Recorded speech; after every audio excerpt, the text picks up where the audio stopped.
جا رہا ہے جو کبھی بھی ہمارا ورثہ نہیں رہے. شرافت، اخلاق، حسن اخلاق، کردار سازی، لوگوں سے ہمدردی، غمخواری، یہ ہمارا ورثہ ہے، یہ ہمارا ورثہ ہے.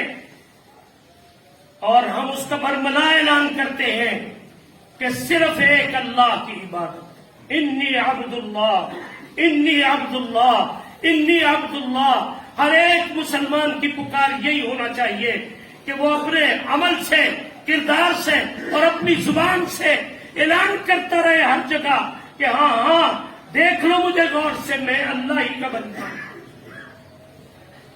اللہ کے علاوہ سارے معبودوں کو پاؤں کی ٹھوکر پہ رکھتا ہوں. دولت کی بنیاد پہ آنے والے اور اس کے بلبوتے پہ رب بننے کی کوشش کرنے والوں کو ٹھکراتا ہوں. اقتدار کے بلبوتے پہ، اختیار کے بلبوتے پہ، عہدے کے بلبوتے پہ جو رب بننا چاہتا ہے، ہم اسے پاؤں کی ٹھوکر پہ رکھ کے کہتے ہیں کہ لا الہ الا اللہ. اللہ کے سوا کبھی دنیا میں کوئی معبود تھا، ہے، نہ ہوگا، نہ ہوگا. اور ہم تو ان لوگوں کے وارث ہیں جنہوں نے ہمیشہ اللہ کی وحدانیت کا اعلان کیا. لیکن آج بت شکن، بت ساز بن گئے،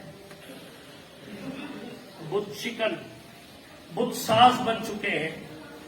اور دلوں کا یہ کعبہ، دل اللہ نے انسانی جسم میں اپنے کعبے کی طرح بنایا. حضور اکرم صلی اللہ علیہ وسلم نے فتح مکہ کے موقع پر کعبہ کو بتوں سے صاف کیا تھا یا نہیں؟ اور ہمیں یہ نعرہ دیا تھا یا نہیں کہ جاء الحق وزهق الباطل ان الباطل كان زهوقا، کہ یہ باطل بت سارے کے سارے ہمیشہ مسلمان کے ہاتھوں ٹوٹیں گے اور اندھے منہ گریں گے. حق کی پاسداری یہ مسلمان کرے گا. لیکن آج ہم نے اس اپنے دل کو جسے اللہ نے اپنی تجلیات کے لیے کعبہ قرار دیا تھا، اس ہر مسلم کے دل کو، ہر مسلمان کے جسم کے اندر موجود اس دل کو اپنی تجلیات کے لیے کعبہ بنا دیا تھا. گویا آج یہ پھر بت کدا بن چکا ہے. آج پھر اس میں بت سج چکے ہیں. آج پھر اس میں اقتدار کے بت، اختیار کے بت، دولت کے اور دولت کے پجاری سارے کے سارے جو بنتے چلے جا رہے ہیں، یہ سارے بت آج ایک بار پھر ہمارے دلوں میں جگہ کر چکے ہیں. ضرورت اس بات کی ہے کہ ایک بار پھر وہی نعرہ محمدی بلند کیا جائے، ایک بار پھر وہی نبوی انداز پیش کیا جائے، اختیار کیا جائے کہ جس میں آپ نے ہر ایک بت کو اندھے منہ گرایا تھا. آج بت شکن نبی کی امت بت سازی اور بت فروشی پہ آ گئی. پھر سے ایک بار بتوں میں گھر گئی اور عمل و کردار سے کوسوں دور چلی گئی امت.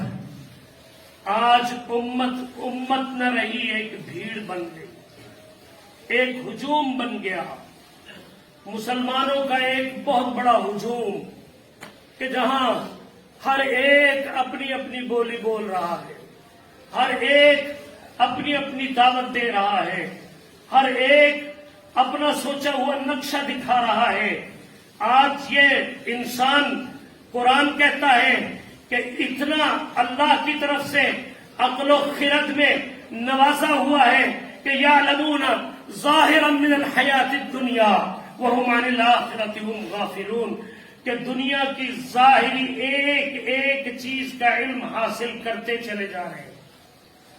آج کہہ رہے کہ ہم نے بڑی بڑی گتھیاں سلجھا لی، بڑی بڑی گرے کھول لی، بڑی دور تک رسائی کر لی، علم اتنا بڑھا دیا، یہ ہو گیا، وہ ہو گیا، سمٹ کے سارا وہ علم ہمارے ہاتھوں میں آ گیا، لائبریریاں کھا گیا، ختم کر گیا، ہمارے ہاتھوں میں پہنچ گیا، یہ علم سمٹ کے سارا آ گیا. اور صورتحال یہ ہے کہ آج میں اور آپ اس نقشے سے محروم ہیں جو نقشہ رب ہمیں دکھا اور سمجھا رہا۔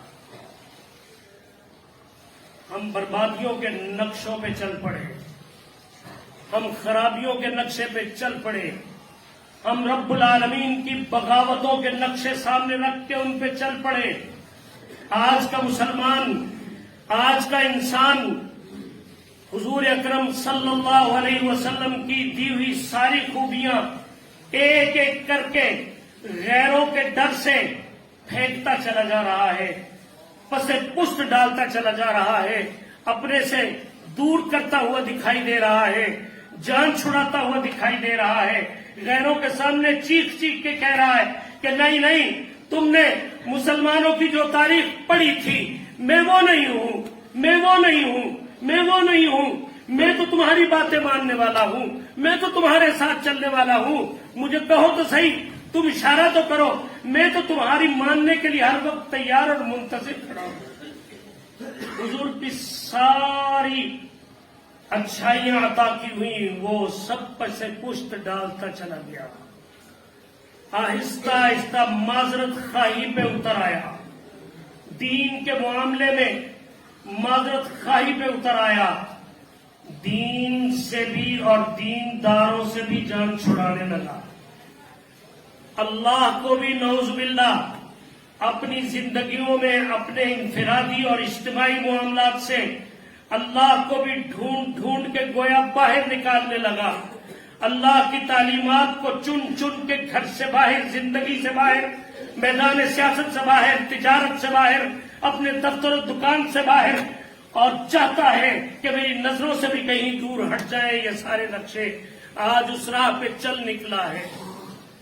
یاد رکھیے، جن راہوں پہ چل کے فرعون بربادی اور ڈوب جانے اور غرق ہو جانے سے نہیں بچ سکا، اللہ کی قسم قیامت تک کوئی بھی اس راہ پہ چل کے کامیاب نہیں ہو سکتا۔ جس راہ پہ چل کے دولت کے بل بوتے پہ اللہ سے بغاوتیں کر کے جو قارون خشکی میں اپنے خزانوں سمیت دھنستا چلا گیا، اور حضور فرماتے قیامت تک اس کے دھنسنے کا، یہ نیچے جانے کا عمل جاری رہے گا۔ اللہ کی قسم قیامت تک کے لیے کوئی بھی قارون کی راہ پہ چل کے کامیاب نہیں ہو سکتا، کوئی بھی نمرود کی راہ پہ چل کے کامیاب نہیں ہو سکتا، کوئی بھی شداد بن کے کامیاب نہیں ہو سکتا، کوئی بھی ابو جہل بن کے کامیاب نہیں ہو سکتا۔ ابو جہل آج آ جائے، ابو جہل کل آ جائے، امیہ بن ابی خلف آج آ جائے، امیہ بن ابی خلف کل آ جائے، جب بھی آئے گا وہ برباد ہوگا، وہ لٹے گا، وہ یہاں اس دنیا میں ذلت و خواری کا نشانہ بنے گا۔ جو بھی اس راہ پہ چل کے ابو جہل بننا چاہتا ہے وہ بن کے دیکھ۔ لیکن کہتے ہیں نا کہ سعید من وعظ لغیرہ، خوش نصیب وہ ہے جو اپنے آپ کو نشان عبرت بنا دینے کے لیے نہ تلا بیٹھا ہو، بلکہ جو نشان عبرت بن چکے انہی سے عبرت حاصل کر لے۔ آج ہمارے لیے یہ وقت ہے کہ ہم عبرت حاصل کر لیں، ہم عبرت کی نگاہ سے اللہ کے ان باغیوں کو دیکھ لیں، ہم عبرت کی نگاہ سے حضور اکرم صلی اللہ علیہ وسلم کے ان دشمنوں کا بھیانک انجام دیکھ لیں، پڑھ لیں، سن لیں، یقین کر لیں کہ وہی انجام اللہ نے قیامت تک کے لیے رکھا ہے، چاہے جو جس نقشے میں بھی آ جائے۔ اس لیے آج ضرورت اس امر کی ہے کہ ہم ایک بار پھر اپنے آپ پہ غور کریں، اپنی زندگی کو دیکھیں، اپنے عمل و کردار کا جائزہ لیں، اور دیکھیں کہ ہم کس کے کردار کو اپنا رہے، ہم کس کے نقش قدم پہ چل رہے، ہم کس کی بندگی کر رہے، ہم کس کی بندگی کا دم بھر رہے ہیں۔ نظر یہ آ جائے گا، کھلی آنکھوں سے نظر آئے گا کہ شیطان کی انگلی سے لگ کے چل رہے ہیں۔ شیطان جسے اللہ نے کہا تمہارا کھلا دشمن ہے، فاتخذوہ عدوا، تم نے بھی اسے دشمن ہی سمجھنا ہے۔ آج ہم اللہ کی تعلیمات کو پس پس ڈال کر شیطان کو اپنا دوست بنا کر اور خود اس کے دوست بن کے اس کے ساتھ چلے ہوئے۔ ہمیں اس سے اپنے آپ کو چھڑانا ہوگا۔ اپنے دلوں کے اندر جو بت